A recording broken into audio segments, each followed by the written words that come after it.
In this video, we are going to be talking about a guy by the name of Jim Jeffords and how he might be, in all genuinity, the biggest traitor to the Republican Party in history, and how he betrayed his party more than I really think anyone else could have.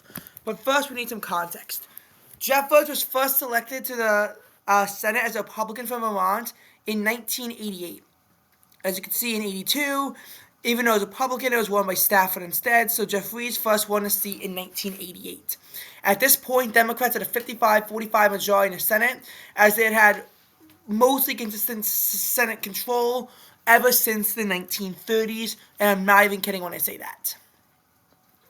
As you can see, the majority, expanded significantly and then contracted significantly. This was the Republican wave of 1994, so, obviously, Jeffords holds a seat, although it's a lot closer than what it was in 1988. 2000, though, he solidly wins re-election. But you notice that it's a 50-50 tie now. You notice it's a 50-50 tie in the Senate. So, and I'll actually do a video in the future as to how the presidential election was controversial, not only because it controlled, obviously, who won the presidency, but also who won the Senate because of 50-50, although it only mattered for a few months, and we'll actually understand why in this video. So 1994, Republicans get this big majority, and then it expands even more, and this is 1998, but as you can see, Democrats wind up losing 5 seats. Republicans lose 5 seats in 2000. Now, they actually only lost 4 seats in the election itself. They only lost 4 seats in the election itself. They did gain Nevada and Virginia, but they lost Wisconsin, they lost Minnesota, Michigan, Missouri, Florida, and Delaware. And how do they get from there? And how do they get from 55 to 54 in the first place? Well, in the 106, the U.S. Congress, basically, Paul Govardell died on July 18, 2000, and Zell Miller was appointed, who's a Democrat, so Democrats gained 1 seat through that. And don't worry, Zell Miller did hold a seat in 2000. However, in 2004, he did not run for re-election, and Johnny Isakson won the seat instead. But that's a fact about Georgia. And yeah, Democrats made big gains in the Senate, and as you can see here, the Republican majority would only last until June 6, 2001, and it's because of Jeffords, and we'll talk about him, obviously in a second. And obviously in a 50-50 tie, where Republicans only have the majority by virtue of having the vice president, obviously, even losing that 1 vote is a huge deal. Now, this didn't matter long term because Republicans did regain the House in 2002 and 2004, although having that 1 extra vote would be nice. 2006, this race goes to Bernie Sanders, an independent who caucused with the Democrats, hence why it's shaded blue, and the seat would remain in Democratic hands. First, we need to understand context as to why this was so important. And we need to understand the 2000 presidential election to understand how this was so massive.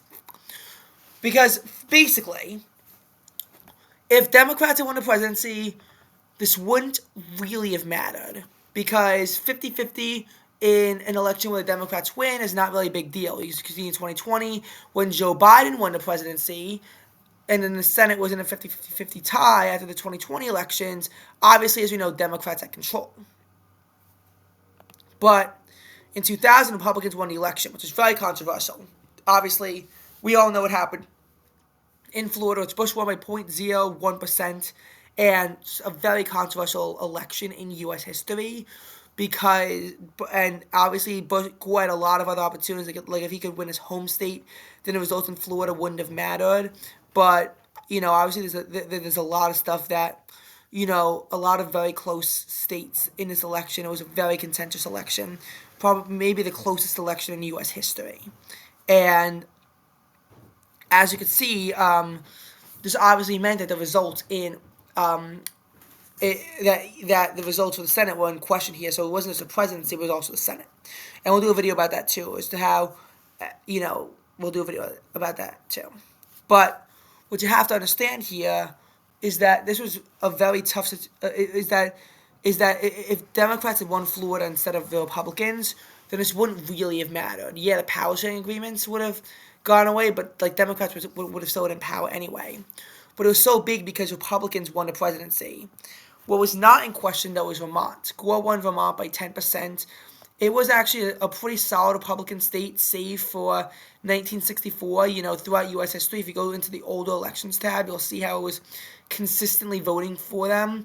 But 1988, Vermont is very close. Bush only wins the state by 3.5%.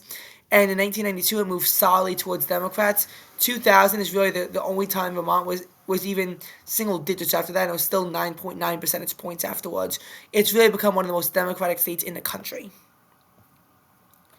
So what you have to understand is that you could make the argument as to why Jeffords, who was a Republican from Vermont, might have wanted to switch.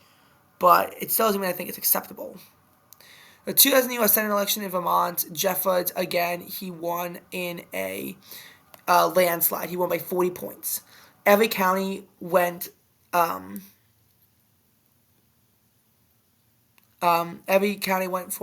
him. And Jeffords, as it says, his party exit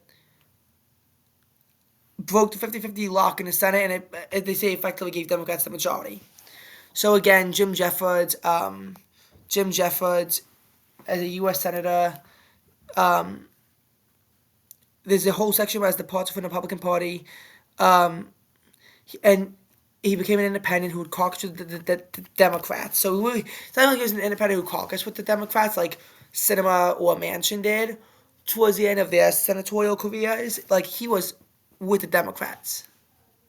He opposed the policies of George W. Bush, and he found himself in disagreement with his party, and he had a hard time with that. And Democrats also sought out Republicans to defect from their caucus, which would give them control of the chamber. So they were seen as someone who might flip. And it gave Democrats the control of of Congress for the first time since 1994. 2002 midterms, the Senate did flip back to the Republican majority, thank God. As you can see here, it would flip back. This wasn't long lasting, but it was still like bad as to how this was even allowed to happen because of one person.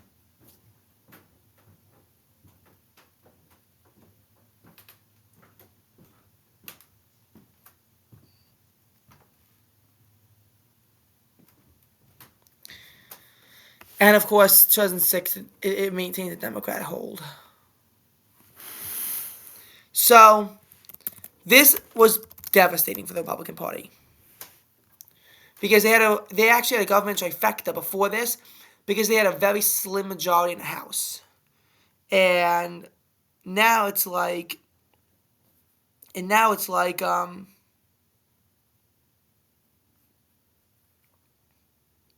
well,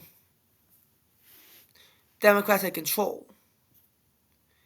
And in the beginning, they had control as Al Gore, the tie-breaking vote for a while.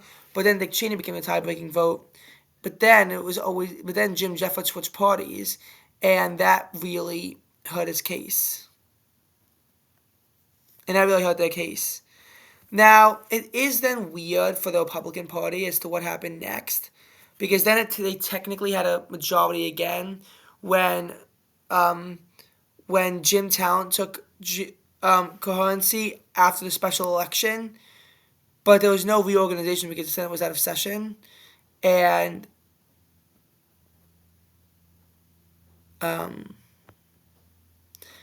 then this happened. So in theory, on November 23rd, 2002, it should have flipped back, but it didn't. A lot of stuff in there. But I mean, there's been no other case where someone left their party, where someone left their party and gave the other party control of Congress. I mean, technically, all inspector had a huge effect too, but it wasn't nearly the same. And that is what I think is the greatest party betrayal in American history. Betraying your party to give the other party a majority in Congress. How shameful.